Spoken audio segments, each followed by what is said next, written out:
नमस्कार साथियों, स्वागत है आप सभी का। तो आज की क्लास आप लोगों के लिए काफ़ी महत्वपूर्ण होने वाली है, क्योंकि आज की क्लास के जो प्रश्न हैं, वो ऐसे प्रश्न हैं जो आपसे परीक्षा में पूछे जा सकते हैं।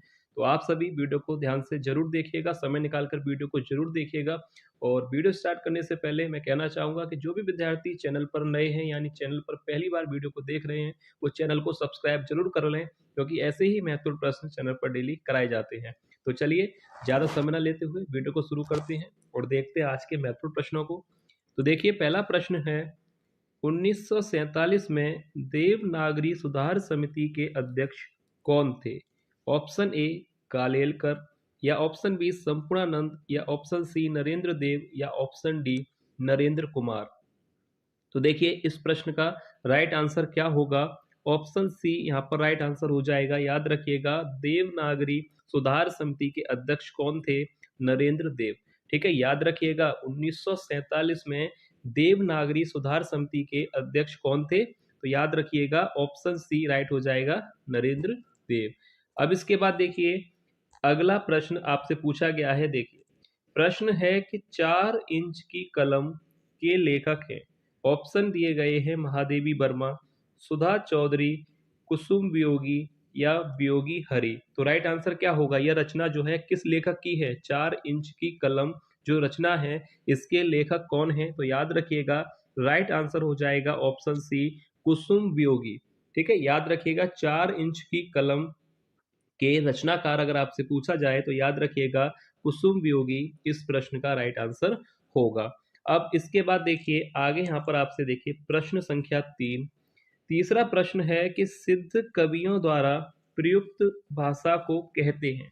यह प्रश्न आपकी परीक्षा के लिए काफी महत्वपूर्ण प्रश्न है, तो इसका जो आंसर है आप लोग ध्यान से देख लीजिएगा। सिद्ध कवियों द्वारा प्रयुक्त भाषा को क्या कहा जाता है? ऑप्शन ए अबहट्ट भाषा, या पिंगल भाषा, या ऑप्शन सी डिंगल, या ऑप्शन डी संधा भाषा। तो देखिए, सिद्ध कवियों द्वारा प्रयुक्त भाषा को कहा जाता है संधा भाषा है। ऑप्शन डी इस प्रश्न का राइट आंसर हो जाएगा। सिद्ध कवियों द्वारा प्रयुक्त भाषा को कहा जाता है संधा भाषा। ठीक है, विकल्प यहाँ पर डी राइट आंसर हो जाएगा। अब इसके बाद देखिए प्रश्न संख्या 4। पहले ही मैं आपको बता चुका हूं कि जो प्रश्न है वो काफी महत्वपूर्ण है, तो आप लोग वीडियो को स्किप मत कीजिएगा, ध्यान से एक एक प्रश्न को जरूर देखिएगा।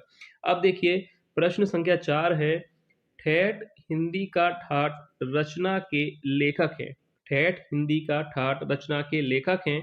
ऑप्शन दिए गए हैं, किशोरी लाल, या ऑप्शन बी रामचंद्र शुक्ल, या ऑप्शन सी फणीश्वर नाथ रेणु, या अयोध्या सिंह उपाध्याय हरिऔध। तो इस प्रश्न का राइट आंसर हो जाएगा अयोध्या सिंह उपाध्याय हरिऔध, यानी ऑप्शन डी इस प्रश्न का राइट आंसर है कि ठेठ हिंदी का ठाठ रचना के लेखक हैं अयोध्या सिंह उपाध्याय हरिऔध जी, यानी विकल्प डी इस प्रश्न का राइट आंसर हो जाएगा। याद रखिएगा, यह रचना परीक्षा में पूछी जा चुकी है और हो सकता है कि आपकी परीक्षा में भी ये प्रश्न बने। तो याद रखिएगा, ठेठ हिंदी का ठाठ के लेखक हैं अयोध्या सिंह उपाध्याय हरिऔध। अब इसके बाद देखिए प्रश्न संख्या 5। देखिए, पांचवा प्रश्न आपसे पूछा गया है, ठेठ हिंदी का ठाठ रचना का शीर्षक है। दिए गए हैं ऑप्शन, देखिए, मारे गए गुलफाम, या सती सुखदेवी, देवबाला, या ऑप्शन डी आदर्श बाला। तो देखिए, ठेठ हिंदी का ठाठ रचना का यहाँ पर दूसरा शीर्षक आपसे पूछा गया है, यानी एक तरह से कहें तो दूसरा नाम आपसे पूछा गया है कि इस रचना का दूसरा नाम क्या है। तो देखिए, राइट आंसर यहाँ पर हो जाएगा देवबाला, ऑप्शन सी। याद रखिएगा, ठेठ हिंदी का ठाठ रचना का जो दूसरा शीर्षक है, ये प्रश्न आ सकता है, ध्यान से देख लीजिएगा। तो राइट आंसर हो जाएगा देवबाला। ठीक है, याद रखिएगा। अब इसके बाद देखिए आगे प्रश्न संख्या 6। देखिए, प्रश्न है, बिगड़े का सुधार रचना का शीर्षक है। बिगड़े का सुधार रचना का शीर्षक है। ऑप्शन दिए गए हैं, मारे गए गुलफाम, या ऑप्शन बी सती सुखदेवी, या ऑप्शन सी देवबाला, या ऑप्शन डी आदर्श वाला। तो राइट आंसर यहाँ पर क्या होगा? तो याद रखिए, सती सुखदेवी। बिगड़े का सुधार रचना का जो दूसरा शीर्षक है, यानी दूसरा नाम है, वह है सती सुख देवी। ठीक है, अब इसके बाद जो यहाँ पर आप देख रहे हैं ऑप्शन सी देवबाला, मैंने भी आपको बताया ये किस रचना का शीर्षक है? ठेठ, हिंदी का ठाठ, याद रखिएगा। और आदर्श वाला, ये भी मैं आपको यहीं पर बता दूं, देखिए आदर्श वाला अगर आपसे पूछा जाए तो ये है लवंग लता, जो कि किशोरी लाल की रचना है, किशोरी लाल गोस्वामी जी की जो रचना है लवंग लता, उसका यह दूसरा शीर्षक है, याद रखिएगा। और मारे गए गुलफाम, ये आपको पता ही है, ये फणीश्वर नाथ रेणु की कहानी है, मारे गए गुलफाम, इस पर आधारित एक जो है फिल्म भी बनी थी, तो आप लोगों को पता होगा। तो देखिए मारे गए गुलफाम के जो लेखक हैं वह हैं फणीश्वर नाथ रेणु। अब इसके बाद देखिए, यहां तक आपको क्लियर है। अब इसके बाद देखिए प्रश्न संख्या 7, सातवां प्रश्न आपसे पूछा गया है, हिंदी नवरत्न के लेखक हैं। ऑप्शन दिए गए हैं, आचार्य रामचंद्र शुक्ल हैं, बच्चन सिंह हैं, नामवर सिंह हैं, या मिश्र बंधु हैं। तो राइट आंसर क्या होगा, हिंदी नवरत्न जो रचना है के लेखक कौन है, तो याद रखिएगा इस प्रश्न का राइट आंसर हो जाएगा ऑप्शन डी, मिश्र बंधु। ठीक है, क्लियर है आपको, मिश्र बंधु याद रखिएगा, यह प्रश्न आ सकता है, हिंदी नवरत्न रचना के लेखक अगर आपसे पूछा जाए तो मिश्र बंधु राइट आंसर हो जाएगा। अब इसके बाद देखिए आठवां प्रश्न, देखिए प्रश्न संख्या 8, हिंदी से भी जॉर्ज गियर्सन मूल निवासी था। ऑप्शन ए रूस, ऑस्ट्रेलिया, या ऑप्शन सी इंग्लैंड, या ऑप्शन डी आयरलैंड। तो देखिए हिंदी से भी जॉर्ज गियर्सन जो है कहाँ के मूल निवासी थे, यानी इनका मूल स्थान क्या था, तो राइट आंसर हो जाएगा, याद रखिएगा ऑप्शन डी के साथ यहाँ पर हम जाएंगे, ऑप्शन डी आयरलैंड इस प्रश्न का राइट आंसर होगा। जॉर्ज गियर्सन कहाँ के मूल निवासी थे, तो याद रखिएगा आयरलैंड के, ऑप्शन डी यहाँ पर इस प्रश्न का राइट आंसर हो जाएगा। अब इसके बाद देखिए आगे यहाँ पर प्रश्न आपसे पूछा गया है, देखिए प्रश्न संख्या 9, हिंदी से भी फ्रेडरिक पिंकार्ट मूल निवासी था। ऑप्शन दिए गए हैं रूस, ऑस्ट्रेलिया, इंग्लैंड, या आयरलैंड। तो देखिए इस प्रश्न का राइट आंसर क्या होगा कि हिंदी से भी फ्रेडरिक पिंकार्ट जो है कहाँ के मूल निवासी थे, तो याद रखिएगा फ्रेडरिक पिंकार्ट जो कि हिंदी से भी थे, वह कहाँ के मूल निवासी थे, तो राइट आंसर हो जाएगा ऑप्शन, यहाँ पर राइट आंसर हो जाएगा सी, इंग्लैंड के। याद रखिएगा फ्रेडरिक पिंकार्ट कहाँ के मूल निवासी थे, इंग्लैंड के। और आयरलैंड के कौन थे, जॉर्ज गियर्सन। याद रखिएगा ये प्रश्न ऐसे आ जाते हैं, तो आप लोग ध्यान से देख लीजिएगा, फ्रेडरिक पिंकार्ट कहाँ के मूल निवासी थे, इंग्लैंड के, और आयरलैंड के थे जॉर्ज गियर्सन। अब इसके बाद देखिए प्रश्न संख्या 10, देखिए आगे प्रश्न है, प्रथम भारत भारती पुरस्कार प्राप्त करता है। यह प्रश्न काफी अच्छा प्रश्न है, इंपोर्टेंट प्रश्न है, तो राइट आंसर इसका ध्यान से देख लीजिएगा कि प्रथम भारत भारती पुरस्कार प्राप्त करता है।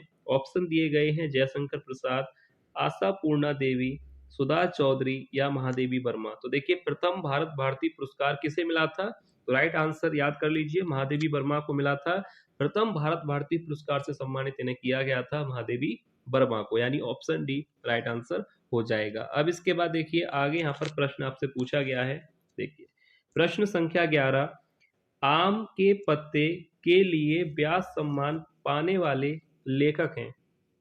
आम के पत्ते जो रचना है, इस रचना के लिए व्यास सम्मान पाने वाले लेखक का नाम यहाँ पर आपसे पूछा गया है, रामविलास शर्मा है, या ऑप्शन बी राम कुमार वर्मा है, राम तरस मिश्र हैं, या राम नरेश त्रिपाठी। तो देखिए यह प्रश्न एग्जाम के लिए काफी काफी ज्यादा महत्वपूर्ण है कि आम के पत्ते के जो रचना है इसके लिए व्यास सम्मान पाने वाले लेखक का नाम क्या है, राइट आंसर हो जाएगा ऑप्शन सी, राम दरस मिश्र, जो कि आम के पत्ते इनकी रचना है, इसके लिए इन्हें व्यास सम्मान से सम्मानित किया गया था। तो याद रखिएगा ऑप्शन सी राम दरस मिश्र यहाँ पर राइट आंसर हो जाएगा। अब इसके बाद प्रश्न संख्या 12, हिंदी से भी वरान्नी को मूल निवासी था। ऑप्शन ए रूस, बी ऑस्ट्रेलिया, सी इंग्लैंड, या ऑप्शन डी मॉरिशस।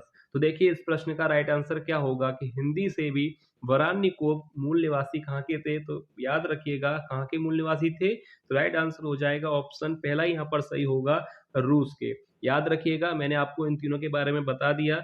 याद रखिए एक बार मैं फिर से आप लोगों को बता दूं, जॉर्ज गियर्सन कहाँ के मूल निवासी थे, आयरलैंड के, याद रखिएगा। उसके बाद है कि वरान्नी कोब कहाँ के मूल निवासी थे, रूस के। ठीक है, और तीसरा प्रश्न बन सकता है कि फ्रेडरिक पिंकार्ट कहाँ के मूल निवासी थे, यानी मूल स्थान उनका क्या था, तो याद रखिएगा फ्रेडरिक पिंकार्ट जो है कहाँ के मूल निवासी थे, मैंने आप लोगों को बताया था कहाँ के थे, इंग्लैंड के। तो ये तीनों ही आप लोग याद रखिएगा, ये प्रश्न जो है परीक्षा में पूछे गए हैं और हो सकता है आपको भी ये प्रश्न जो है परीक्षा में देखने को मिले, तो आप सभी इन प्रश्नों को अच्छी तरह से ध्यान से जरूर देखिएगा। तो यहाँ पर आपको क्लियर है कि बरानिकोव जो है कहाँ के मूल निवासी थे, रूस के, तो यहाँ पर पहला ही विकल्प सही हो जाएगा। अब इसके बाद देखते हैं अगला प्रश्न संख्या 13। 13वां प्रश्न है कि बूंदी के राजा भाव सिंह किसके आश्रयदाता थे? ऑप्शन ए रत्नाकर के, पद्माकर के, मतीराम या भिखारी दास। तो इन चारों में से बूंदी के राजा भाव सिंह किसके आश्रयदाता थे? यानी रत्नाकर, पद्माकर, मतीराम या भिखारी दास, इन चारों में से जो है किसके आश्रयदाता हैं ये? तो राइट आंसर क्या होगा? बूंदी के राजा भाव सिंह किसके आश्रयदाता थे? याद रखिएगा मतीराम के। ऑप्शन सी यहाँ पर राइट आंसर हो जाएगा। याद रखिएगा बूंदी के राजा भाव सिंह के आश्रय में रहे थे मतीराम, तो राइट आंसर हो जाएगा ऑप्शन सी। अब इसके बाद देखिए प्रश्न संख्या 14। प्रश्न है कि अयोध्या नरेश प्रताप नारायण सिंह किसके आश्रयदाता थे? ऑप्शन दिए गए हैं भिखारी दास, पद्माकर, मतीराम या रत्नाकर। तो राइट आंसर क्या होगा? अयोध्या नरेश प्रताप नारायण सिंह जो है किसके आश्रयदाता थे इनमें से? तो राइट आंसर हो जाएगा यहाँ पर रत्नाकर। ऑप्शन डी यहाँ पर राइट आंसर होगा। अयोध्या नरेश प्रताप नारायण सिंह किसके आश्रयदाता थे इनमें से? राइट आंसर हो जाएगा डी, रत्नाकर के। याद रखिएगा परीक्षा में प्रश्न पूछे जा सकते हैं। अब इसके बाद देखिए आगे देखते हैं 15वां प्रश्न आपसे पूछा गया है, नागपुर महाराज रघुनाथ राव किसके आश्रयदाता थे? देखिए फिर प्रश्न है कि भिखारी दास के, पद्माकर, मतीराम या रत्नाकर। तो यहाँ पर राइट आंसर क्या होगा? नागपुर महाराज रघुनाथ राव जो है किसके आश्रयदाता थे इनमें से? भिखारी दास के थे, पद्माकर, मतीराम या रत्नाकर। तो राइट आंसर यहाँ पर हो जाएगा ऑप्शन बी, पद्माकर के। ठीक है, रघुनाथ राव किसके आश्रयदाता थे? पद्माकर के। अब इसके बाद राइट आंसर यहाँ पर देखिए ऑप्शन बी हो जाएगा पद्माकर। रघुनाथ राव किसके आश्रयदाता थे? पद्माकर के। अब इसके बाद देखिए अगला प्रश्न है, देखिए प्रश्न संख्या 16। अब अभिव्यक्ति के सारे खतरे उठाने ही होंगे, यह पंक्ति किस कृति से है? तो देखिए यह जो पंक्ति आप यहाँ देख रहे हैं कि अब अभिव्यक्ति के सारे खतरे उठाने ही होंगे, यह पंक्ति किस कृति से है? ऑप्शन ए अग्निशिखा, बी आधा गांव या ऑप्शन सी नदी के द्वीप या ऑप्शन डी अंधेरे में। तो राइट आंसर क्या होगा? यह जो पंक्ति है वह किस कृति से ली गई है? तो याद रखिएगा अब अभिव्यक्ति के सारे खतरे उठाने ही होंगे, ये जो पंक्ति है ली गई है, कृति का नाम है अंधेरे में। ठीक है, याद रखिएगा। और ये जो रचना है इसके अगर लेखक आपसे पूछा जाए तो लेखक का नाम भी मैं आप लोगों को बता दूं, गजानन माधव मुक्तिबोध की रचना है। और यह जो पंक्ति आप देख रहे हैं ये ली गई है अंधेरे में, जो कि रचना है गजानन माधव मुक्तिबोध की। ठीक है, याद रखिएगा। अब इसके बाद देखिए 17वां प्रश्न है, प्रश्न संख्या 17। हंस पड़ा गगन वह शून्य लोक पंक्ति किस कृति से यहाँ पर ली गई है? कि हंस पड़ा गगन वह शून्य लोक, यह जो पंक्ति है वह किस कृति से है? ऑप्शन ए नदी के द्वीप, झंकार, तितली या कामायनी। तो यहाँ पर राइट आंसर क्या होगा? याद रखिएगा हंस पड़ा गगन वह शून्य लोक, ये जो पंक्ति है कामायनी से ली गई है। ऑप्शन डी यहाँ पर राइट आंसर हो जाएगा। और कामायनी आप लोगों को पता है कि जयशंकर प्रसाद की यह रचना है। ठीक है, याद रखिएगा हंस पड़ा गगन वह शून्य लोक, यह जो पंक्ति है वह किस कृति से ली गई है, किस रचना से ली गई है? कामायनी से। यहाँ तक आपको क्लियर है। अब इसके बाद देखिए 18वां प्रश्न है, प्रश्न संख्या 18। स्थिर समर्पण है हमारा पंक्ति किस कृति से है? देखिए यह प्रश्न परीक्षा के लिए अच्छा प्रश्न है कि स्थिर समर्पण है हमारा पंक्ति किस कृति से ली गई है? ऑप्शन ए नदी के द्वीप, झंकार, पैरों में पंख बांधकर या गिरती दीवारें। तो राइट आंसर क्या होगा? स्थिर समर्पण है हमारा, यह जो पंक्ति है वह ली गई है नदी के द्वीप रचना से। ऑप्शन ए ही यहाँ पर राइट आंसर हो जाएगा। याद रखिएगा नदी के द्वीप जो रचना है इस रचना से यह पंक्ति ली गई है, स्थिर समर्पण है हमारा। और नदी के द्वीप जो रचना है इसके जो लेखक हैं वह है अज्ञे जी, आप लोगों को पता होगा। तो यहाँ तक आप लोगों को क्लियर है। अब इसके बाद देखिए अगला प्रश्न देखते हैं। देखिए 19वां प्रश्न है कि आप अपने से उगा में पंक्ति किस कृति से है? आप अपने से उगा में, यह जो पंक्ति है वह किस कृति से है? ऑप्शन नदी के द्वीप, झंकार, अंधेरे में या कुकुरमुत्ता। तो राइट आंसर आपको पता है, राइट हो जाएगा ऑप्शन डी कुकुरमुत्ता कृति से ये जो पंक्ति ली गई है। आप अपने से उगा में याद रखिएगा ये जो पंक्ति है किस रचना से ली गई है? कुकुरमुत्ता से। और इसके लेखक अगर आपसे पूछा जाए तो सूर्यकांत त्रिपाठी निराला जो है इसके लेखक हैं। अब इसके बाद देखिए 20वां प्रश्न है जो कि इस वीडियो का लास्ट प्रश्न है, तो ध्यान से आप लोग देखिए। प्रश्न है कि लवंग लता के लेखक हैं, लवंग लता के लेखक हैं ऑप्शन ए राम वृक्ष बेनीपुरी या ऑप्शन बी रामचंद्र शुक्ल, जयशंकर प्रसाद या किशोरी लाल। तो राइट आंसर आप लोगों को मैंने वीडियो के स्टार्टिंग में ये प्रश्न के बारे में बताया था कि लवंग लता के जो लेखक हैं वह हैं किशोरी लाल। ऑप्शन डी यहाँ पर राइट आंसर हो जाएगा। और इसका जो है दूसरा शीर्षक भी मैंने आप लोगों को बताया था, क्या था दूसरा शीर्षक? आदर्श वाला। याद रखिएगा ये भी प्रश्न ऐसे बन सकता है कि आदर्श वाला जो शीर्षक है वह किस रचना का। तो याद रखिएगा लवंग लता, और इसके जो लेखक हैं वह हैं किशोरी लाल। ऑप्शन डी यहाँ पर राइट आंसर हो जाएगा। तो ये था वीडियो का लास्ट प्रश्न। उम्मीद है आप लोगों को वीडियो पसंद आई होगी, आज के प्रश्न आप लोगों को पसंद आए होंगे। अगर वीडियो आपको पसंद आई है तो वीडियो को लाइक जरूर कीजिएगा, और जो भी विद्यार्थी चैनल पर नए हैं वो चैनल को सब्सक्राइब जरूर कर लें, क्योंकि ऐसे ही प्रश्न आप लोगों को डेली चैनल पर कराए जाते हैं। तो चलिए मिलते हैं नेक्स्ट वीडियो में ऐसे ही और महत्वपूर्ण प्रश्नों के साथ। तब तक के लिए धन्यवाद।